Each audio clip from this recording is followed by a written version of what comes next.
I started to learn spoken English alone.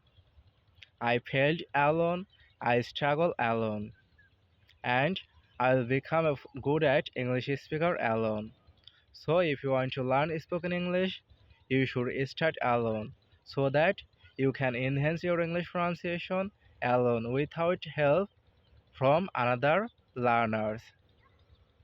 So it is possible to enhance your English pronunciation alone without help of another learners. If you practice every day, wherever are you living, it's not a big deal. But mandatory is practice in English every day. Even if you live in a countryside area, if you live a urban area, it's not a big deal. You should practice English from yourself so that you can be a good at English speaker alone.